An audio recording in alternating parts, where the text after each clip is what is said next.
Fahamiravatsika amin'ny anaran'i Jesosy tompondray ny amin'ity anio ity.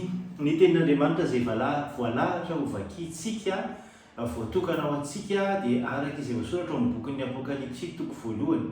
Apokalipsy toko voalohany manomboka amin'ny 7:7 tapany be ka hatramin'ny 8:20 izay manao hoe: aza matahotra, izaho ny voalohany sy farany, dia ilay velona, efa maty aho nefa indro velona mandrakizay sady manana ny fanalahidin'ny fahafatesana sy ny fiainana tsy hita.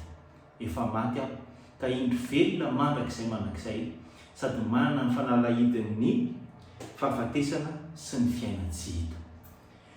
Ny fahafatesana dia anisan'ny zavatra tena atahorantsika olombelona, ary manokana isika malagasy dia izany no nevin'ny voambolana hoe ody faty. Tena manao ny zavatra rehetritsika isorohana n'izany fahafatesana izany, ary mampalahelo dia izao lasa manaonao foana mihitsy, lasa miantsapy avetsy sy miantsapy eroa mitady an'izay ody faty izay, dia lasa tafarotsaka ao anatin'ny fanompo-tsampy mihitsy. Iza tokoa moa tsy atahotra fahafatesana. Fa androany Jesosy Kristy dia miteny aminao androany hoe aza matahotra. Fa maninona moa Jesosy no mahasamy teny hoe aza matahotra? Tsy mba matahotra fahafatesana ve izy?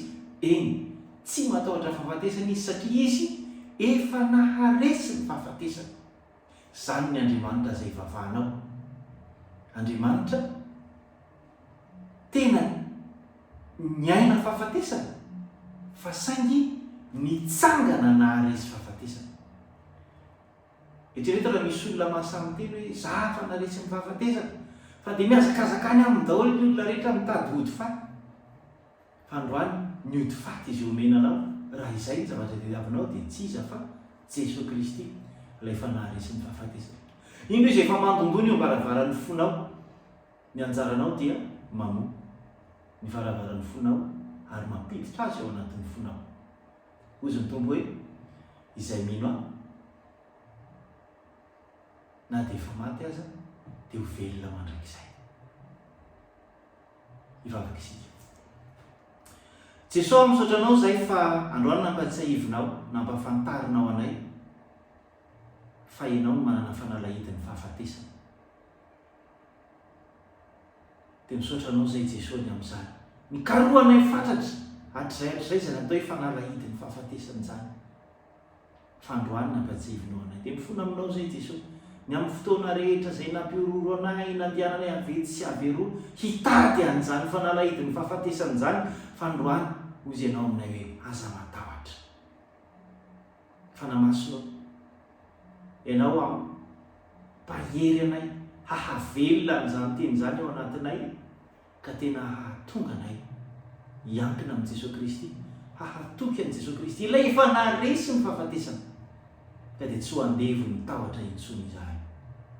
Tanao fa betsaka ny marary ankehitriny, dia teo mba vahoana ny fahafatesana, hamangy azy ireny ianao, ary haneo aminy fa ianao ny fananganana ny maty sy fiainana. Ianao ilay manana ny fanalahidin'ny fahafatesana. Betsaka ireo izay mety ao anatin'ny olana maro isan-karazany ka efa mamoy fo, mety te hamoy tena mihitsy aza sanatry. Velomy ray Tompo ny fanantenana ao anatin'izy ireo amin'ny alalan'izao vavaka sy izao teny ifampizarana izao. Dia amin'ny anaranao Jesosy no anandratanay izany vavaka izany. Misaotra Tompo.